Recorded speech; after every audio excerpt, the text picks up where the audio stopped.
तपाईहरुको सक्सको जोडी हराएर हैरान हुनुहुन्छ। अब हैरान हुनु पर्दैन। तपाईहरुलाई म एकदम सजिलो तरिकाले पट्याएर राख्ने आइडिया सिकाउँछु। यसरी गर्ने, यसलाई यसरी फोल्ड गरेर यहाँ ल्याउने। मैले चाहिँ बाबुको सक्स पट्याएर देखाएको।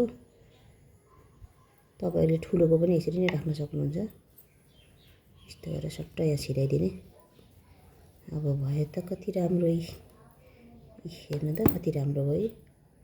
थोरै ठाउँमा पनि अट्छ। अर्को पनि ल्याउँ।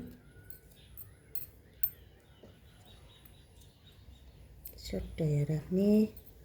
यसलाई सट्ट यहाँ लाने। यसलाई यहाँ राख्ने। अब यसरी हालेपछि कस्तो मजाको हुन्छ है। ल हेर्नुस् कस्तो राम्रो भयो। जोडी पनि हराउँदैन यसरी गर्यो भने।